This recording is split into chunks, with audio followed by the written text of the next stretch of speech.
Shalom Bapak Ibu Saudara yang diberkati Tuhan. Kebenaran kita hari ini 27 September 2024 berjudul Nilai Jiwa Manusia. Kita semua tahu bahwa nilai jiwa manusia itu sangat tinggi. Di dalam Matius 16 ayat 26, Yesus mengemukakan bahwa nilai harta seluruh dunia ini tidak lebih dari nilai satu jiwa manusia. Artinya, jiwa itu sangat berharga. Oleh sebab itu, jiwa harus masuk surga. Berapapun nilai pengorbanan yang harus dilakukan, harus kita lakukan. Oleh sebab itu, demi keselamatan satu jiwa, mestinya kita berani mempertaruhkan berapapun harganya. Karena seberapa banyak uang kita miliki, seberapa banyak harta yang kita pertaruhkan untuk keselamatan satu jiwa, tidak ada nilainya apa-apa. Mestinya dengan kenyataan ini, bahwa nilai jiwa manusia itu lebih dari seluruh kekayaan dunia, kita berani mempertaruhkan maksimal apapun yang kita miliki. Hal ini sudah dilakukan oleh Tuhan kita, Yesus Kristus yang menyerahkan nyawanya, dan yang didahului dengan penderitaan yang begitu hebat demi keselamatan jiwa kita. Kemudian Yesus berkata di Yohanes 20 ayat 21, "Sama seperti Bapa mengutus aku mengutus kamu."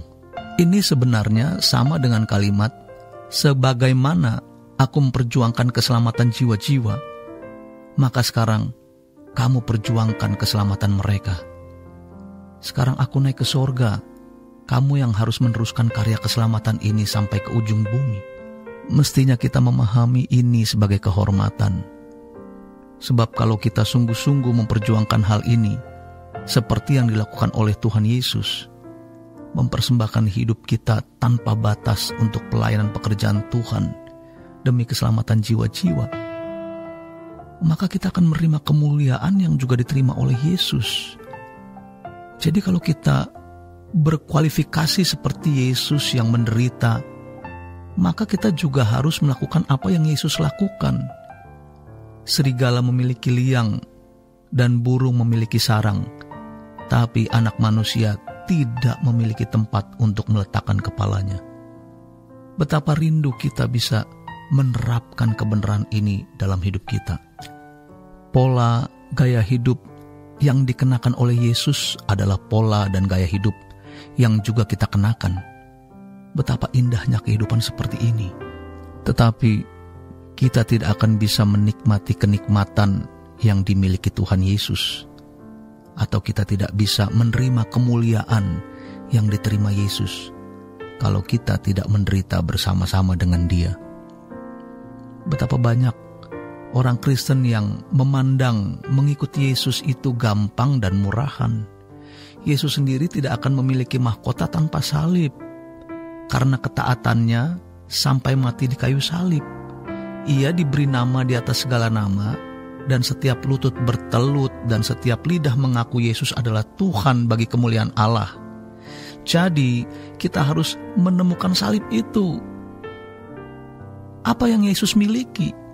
Ia tidak memiliki apa-apa, sebab yang ada padanya semua dipersembahkan untuk keselamatan jiwa. Mestinya ini kita pandang sebagai kehormatan, bukan sebagai beban dan kewajiban. Mungkin masih banyak orang yang belum mampu memahami hal ini dengan lengkap atau utuh. Frekuensi rohaninya masih tertinggal karena mereka sudah terlalu biasa hidup dalam dinamika hidup untuk diri sendiri. Mereka tidak memiliki dinamika hidup sebagai anak-anak Allah yang orientasinya adalah kekekalan, sehingga mereka tidak memahami betapa hebat kebenaran firman Tuhan. Sebagian besar kita menganggap hidup ini gratis, padahal hidup ini ada harganya.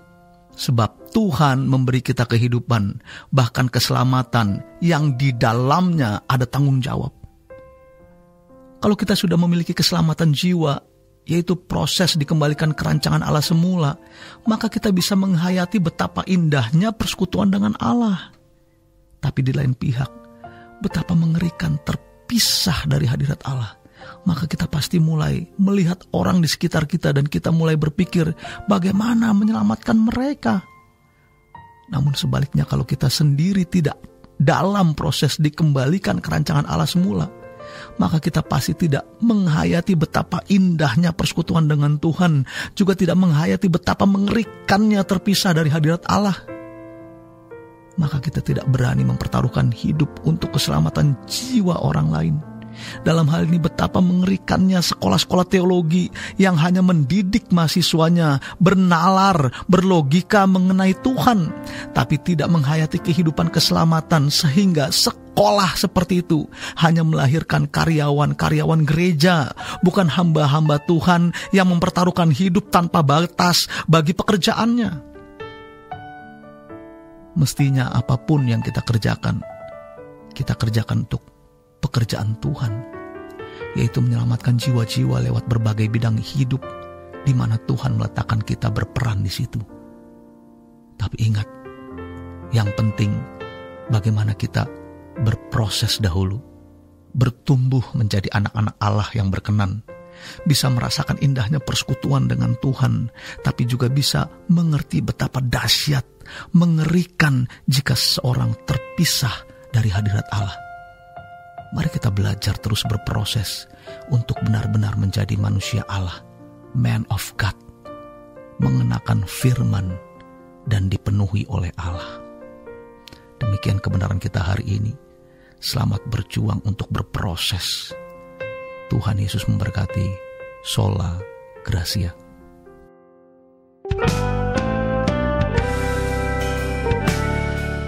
Renungan Truth versi audio dapat diunduh melalui truth.id/voice.